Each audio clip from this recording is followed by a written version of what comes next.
माध्यम से आज चिपियाना बुजुर्ग में एक नौकुंडीय कार्यक्रम हुआ जो शांति कुंज के तत्वावधान में ये कार्यक्रम किए जाते हैं। शांति कुंज के कार्यक्रमों को जन जन तक फैलाने के लिए क्षेत्रों में लोग हैं। यहाँ शौलाना से पूरी टीम आई हुई थी और उसके माध्यम से यह कार्यक्रम हुआ।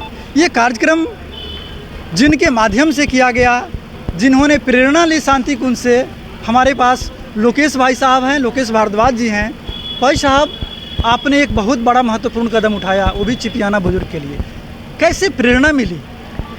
गायत्री मंत्र के बारे में मैं बहुत पहले से ही जिज्ञासा मुझे रहती थी। आज से करीब 30 साल पहले तो मुझे एक महाराज जी मिले थे कहीं वनों में, तो मैं उनके पास बैठा रहा। मुझे 12 घंटे का इंतजार करना पड़ा।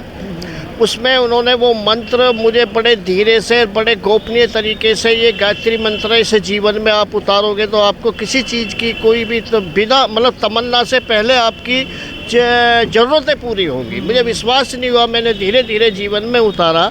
तो एक हमारे मित्र, जब मेरी ट्रांसपोर्ट हुआ करती थी तो मित्तल साहब मेरे पास में खड़े हैं। हम एक यात्रा पे जा रहे थे, एक श्री अमरनाथ जी की यात्रा।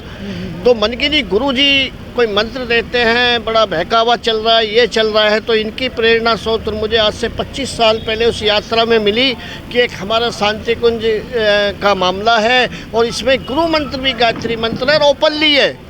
और उससे आप जो है कहीं भी उसे किसी भी तरह से अपना शुद्ध होकर आप उसे अपने जीवन में उतार सकते हैं। तो प्रेरणा स्रोत इस क्षेत्र के पवन जी मित्तल साहब के जरिए हमने फिर शांति कुंज हरिद्वार जाके उसे गुरु मंत्र के रूप में अपनाया हमने। और फिर हमारा परिवार और सिस्टम ऐसा चला कि हमें तो इस धरती धरा पे गायत्री मंत्र, उस प्राण स्वरूपी दुख नाशक सुख स्वरूप तेजस्वी पाप नाशक देव स्वरूप परमात्मा को अंतरात्मा में ध्यान करके परमात्मा तुम्हारी बुद्धि को सन लगन की मार प्रेरित करे।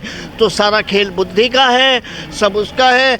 तो बुद्धि के जरिए हमारी जब बुद्धि ठीक रहेगी तो 5 शरीर भी, सब हमारा आस पड़ोस माहौल सब सही रहेगा। तो सारे मंत्रों में सर्वोपरि मंत्र गायत्री मंत्र है। इसमें अगर जो इसे धारण करता है तो उसके जीवन में कभी किसी चीज़ का अभाव नहीं रहता। भाई साहब ने कितनी सुंदर ढंग से बताया कि कैसे ये गायत्री परिवार से जुड़े और आज इस तरह से न जाने कितने लोग जुड़ करके इसका लाभ भी ले रहे हैं। आपके जीवन में तो बहुत प्रभाव पड़ा ही। क्या आप चिपियाना बुजुर्ग में ऐसा महसूस करते हैं कि यहाँ के लोग भी गायत्री परिवार से यहाँ कम से कम पहले जैसे मान लिया एक आगे आदमी चलता है, फिर लाइनें बन जाती हैं, लोगों ने प्रेरणा कद से देख के उत्साह तो आता है। अभी भी मेरे से 2 लोगों ने कहा जी क्या खर्चा है? हमारे यहाँ कोई खर्चा तो होता नहीं है गायत्री परिवार में। मैंने लोगों से कहा है कि अपनी स्वेच्छा से इच्छा है आप चाहे रोज़ नौकुंडे यज्ञ कराएं। तो वो लोग बड़े प्रसन्न हुए। नहीं ऐसे कैसे हो सकता है, मन की में ये टेंट या डेकोरेशन की भी हमें ज़रूरत नहीं है, आप हम खुले में भी नौकुंडे यज्ञ कर सकते हैं। तो वो लोग बड़े खुश हुए। आज कल तो लोग आडंबर करते हैं, मन कि हमारे गायत्री परिवार में आडंबर नहीं है। और आप जब चाहे तो लोगों को बहुत प्रेरणा मिली है। बहुत लोग गायत्री मंत्र से उपासक ये वो और अपने गायत्री परिवार से काफ़ी लोग जुड़े हुए हैं। किस तरह से गायत्री परिवार से लोग जुड़ते चले जा रहे हैं, ये एक बहुत बड़ा महत्वपूर्ण विषय है। हम सभी जहाँ भी हैं, जैसे भी हैं, गायत्री परिवार के विचारों को समझें, इसके अभियान को समझें और जितना प्रभावकारी है उसको महसूस करें तो सचमुच एक बहुत बड़ा कदम हमारे लिए हो सकता है। हमारे बीच पवन मित्तल जी हैं। काफ़ी अपने क्षेत्रों में, लाल कुआं क्षेत्र हो, चिपियाना बुजुर्ग क्षेत्र हो, छपरौला हो, इन्होंने काफ़ी प्रयास किया। भाई साहब, क्या लगता है गायत्री परिवार का विस्तार इतनी तेज़ी से हो रहा है, आगे आने समय में क्या अवसर है? मत्स्य अवतार की तरह फैलता जा रहा है गायत्री परिवार। और पिछले 25 साल से लाल कुआं पर भी 5 कुंडीय यज्ञ होता रहा है और आगे भी होता रहेगा। और ये बहुत बड़े है। और लोकेश जी ने आज बड़ा अच्छा प्रयास किया कि मानव के उसके बच्चे के जन्मदिन पर, मानव के बच्चे के जन्मदिन पर 9 कुंडीय यज्ञ करवाया।